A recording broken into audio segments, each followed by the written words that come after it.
माननीय मंत्री जी बैठिए। मंत्री अध्यक्ष जी, प्रश्न क्या है और मुद्दे क्या उठाए जा रहे हैं? मुझे लगता है कि माननीय सदस्य को पूरा अध्ययन करके आना चाहिए, सदन की गरिमा का ध्यान भी रखना चाहिए। लेकिन मुझे इसलिए भी खड़ा होना पड़ा है क्योंकि नेता विरोधी पक्ष ने सदन की कार्रवाई प्रारंभ होते ही इस मुद्दे को उठाया और आपने भी उसको छेड़ा है। लेकिन मैं आपके छेड़ने की स्थिति को अवश्य आपकी इस मजबूरी को जान सकता हूं, जिसके बारे में एक छोटी सी कहावत है कि चोर की दाढ़ी में तिनका।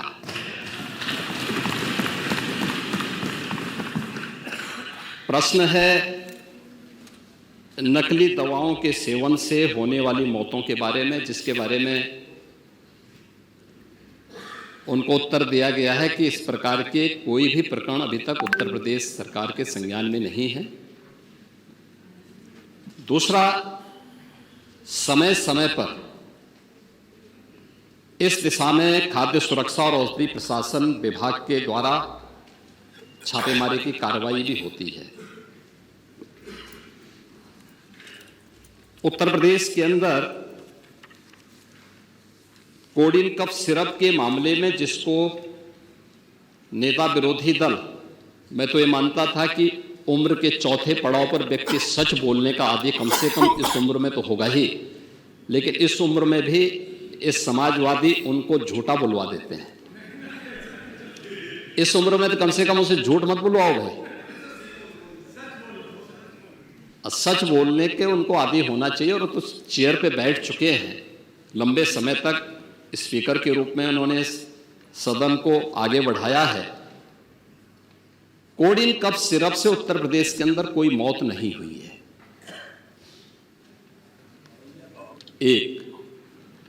दूसरा, इस मामले में एनडीपीएस के अंतर्गत कार्रवाई होगी। ये उत्तर प्रदेश सरकार इस मामले को कोर्ट में जीती है, उत्तर प्रदेश ने इस मामले को लड़ा है। तीसरा, उत्तर प्रदेश में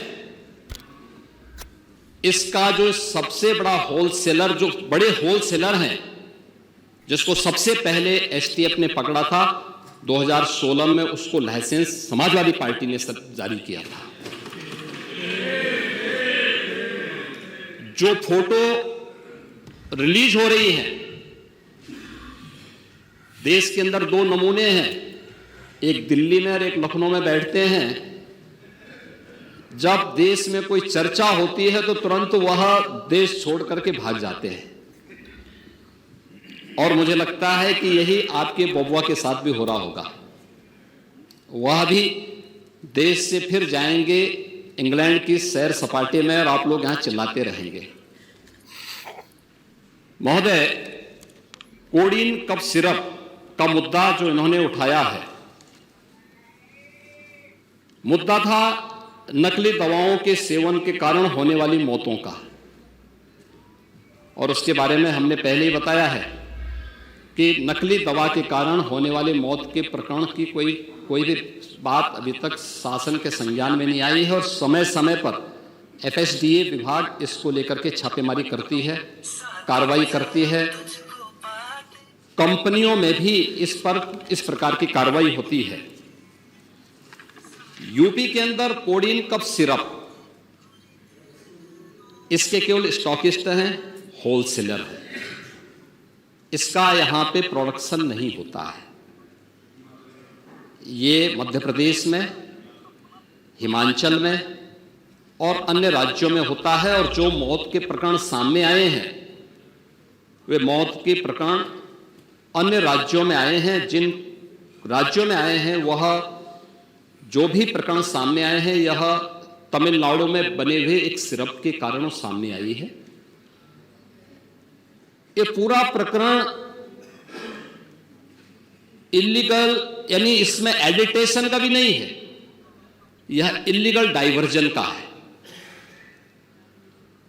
इस डाइवर्जन के माध्यम से इन होलसेलर ने, जिसमें सहारनपुर का भी है, गाजियाबाद का भी है, वाराणसी का भी है, लखनऊ का भी है और कानपुर का भी है।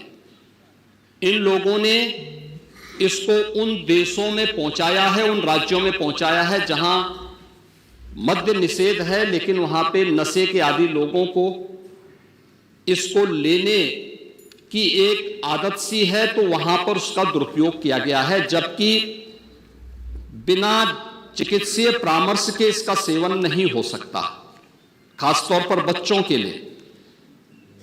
एडल्ट भी चिकित्सीय परामर्श से इसका सेवन करता है। कौन ऐसा व्यक्ति है जिसने कफ सिरप नहीं लिया? खांसी होती है, हर व्यक्ति लेता है, लेकिन चिकित्सीय परामर्श से उसमें लिखा जाता है।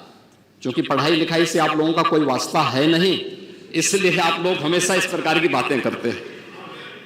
अब बात पहले अब सुन लीजिए ना, आपने पूरी बात बोली तो हम लोगों ने आपकी बात सुनी, आप लोग चिल्लाते रहे तब भी हम आपकी बात सुनते रहे। अब कम से कम हमारी बात तो सुन लें। ये कार्रवाई सरकार ने की है और सरकार ने इसके लिए 79 अभियोग अब तक दर्ज किए हैं।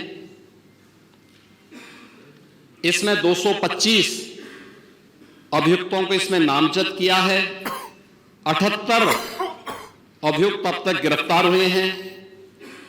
134 फर्म पर एक छापेमारी की कार्रवाई हुई है और इसमें अब तक जिन क्षेत्रों में ये आई हुई अलग अलग राज्यों से जुड़े हुए यह सभी केंद्र हैं और मुझे लगता है अगर आप इसकी गहराई में जाएंगे तो घूम फिर करके वही मामला है कि वो कहीं ना कोई समाजवादी पार्टी से जुड़ा हुआ नेता या उनसे जुड़ा हुआ कोई ना कोई व्यक्ति उसकी चपेट में आता है। और इलीगल ट्रांजैक्शन भी जो हुआ है वह भी आपकी लोहिया बहाने के एक पदाधिकारी के अकाउंट के माध्यम से हुआ है।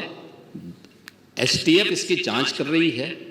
इस पूरे मामले में हाईकोर्ट से उस पूरे मामले को एनडीपीएस के अंतर्गत इस मामले में मुकदमा चलना चाहिए। यह उत्तर प्रदेश सरकार ने इस लड़ाई को लड़ा है और उसको जीता है और इस मामले में कोई भी अपराधी छूटने नहीं पाएगा। और चिंता मत करिए, समय आने पर बुलडोजर एक्शन भी उसकी तैयारी भी रहेगी। उस समय चिल्लाना मत करो।